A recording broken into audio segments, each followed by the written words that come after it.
In the course of curriculum development, in the second portion, we studied various frameworks or paradigms for the development of curriculum. Now, before we follow any of the paradigms for the process of development, it is very important that how do we do the diagnosis, what is it we want to teach in our curriculum. یعنی ہم پڑھانا کیا چاہ رہے ہیں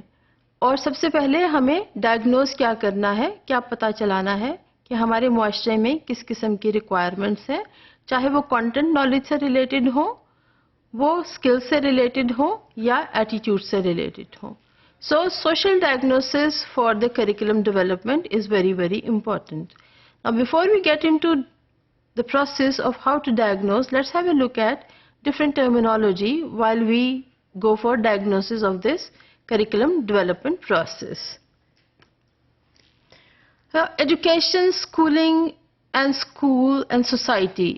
We have been talking about it in past few lectures that these are closely linked constituents of the whole process of teaching and learning. Education ایک social process ہے جو لوگوں کو انیبل کرتا ہے کہ وہ مختلف ویز, آئیڈیاز, آئیڈیلز اور مختلف سٹینڈرڈز آف سوسائٹی کس طرح سے رہنا ہے, کیسے رہنا چاہیے, ہم یہ سیکھتے ہیں کسی بھی سوسائٹی میں رہتے ہوئے. اس کے ساتھ ساتھ جب ہم اسکولنگ کی بات کرتے ہیں تو بیسیکلی اسکولنگ کیا ہے, ایک اسپیشلائز سوشل پروسیس ہے جس میں اساتذہ بچوں کو مختلف درجات میں یہ پڑھاتے ہیں کہ انہیں کس مہارت پر عبور ہونا چاہیے, کون سا کانٹینٹ نالج آنا چاہیے اور انہیں کس قسم کے رویے یا ایٹیٹیوڈز کو ڈیولپ کرنا چاہیے جو ان کی سوسائٹی میں ایکسیپٹیبل ہوں گے. School is basically shaped by the big fabric of this society جس میں تمام ideas, ideals, belief systems, content knowledge اور مختلف روایات کو زندہ رکھنا ہوتا ہے. اگر ہم اسکول, سوسائٹی اور ایجوکیشن اور اسکولنگ کو اتنی اہمیت دیتے ہیں اور ہمارا یہ خیال ہے کہ ہماری سوسائٹی ہمارے اسکولنگ اور ایجوکیشن پر بہت زیادہ اثر انداز ہوتی ہے, تو بالکل اسی طرح سے ہمارا اسکول ہمارے سوشل سسٹم پر بہت زیادہ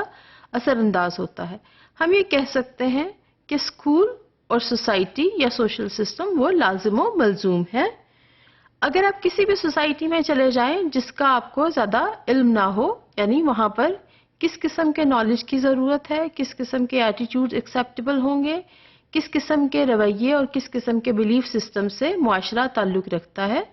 تو آپ وہاں پر اسکول میں داخل ہو جائیں اور اس کا کریکولم اٹھا کر آپ کو پتہ چل جائے گا کہ یہاں پر کیا پڑھایا جاتا ہے, یعنی کس قسم کے نالج کی ضرورت ہے,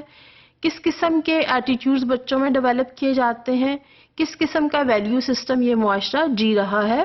اور کس قسم کے ویلیوز یہ بچوں میں ڈیولپ کرنا چاہتے ہیں. لہٰذا ہم یہ کہہ سکتے ہیں کہ کسی بھی اسکول کے کریکولم سے اس کی سوسائٹی کا ٹوٹل ریفلیکشن نظر آتا ہے اور the social system is the mirror of what is happening in a school as per the process of teaching and learning. Now, what is the importance between school and society in the period of little social change or when there is not a big change, the change is not that profound and little changes are taking place? Or what is the relationship between the society and school when there are intense changes? اگر ہم اپنے ہی معاشرے کو دیکھتے ہوئے ایک نظر ڈالیں یا مثالوں کو تلاش کریں تو ہمیں پتہ چلے گا کہ ہمارے یہاں پر ایک کنٹینیوس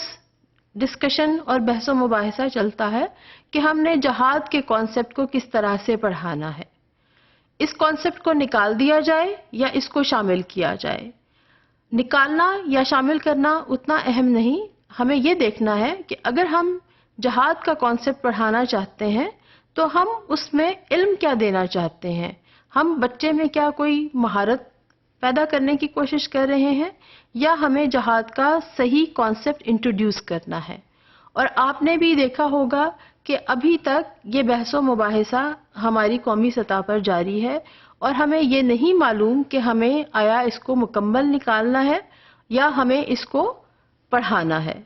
بالکل اسی طرح سے اگر سوسائٹی میں تھوڑی چینجز آتی ہیں تو اسکول میں اس کو کریکولم میں شامل کرنے کا پروسیس بھی بہت ہی سلو ہوتا ہے. اگر کہیں پر تبدیلی بہت تیزی سے آ گئی تو اسی تیزی سے اس کو کریکولم میں شامل کرنے کی کوشش کی جاتی ہے. So we can say in any school, through the curriculum, these old and new ideas, they are there. And when we say these old and new ideas, these could be belief systems, these could be ideas, and these could be anything which we want to develop among the kids at any particular grade level. Now, اس سارے معاملے میں اساتذہ کو بہت زیادہ توجہ کرنے کی ضرورت ہے اور ان پر ایک بھاری ذمہ داری عائد ہوتی ہے کہ وہ کیا چاہتے ہیں. کیا وہ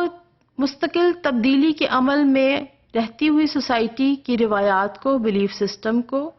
کون سا نالج پڑھایا جائے یا کون سے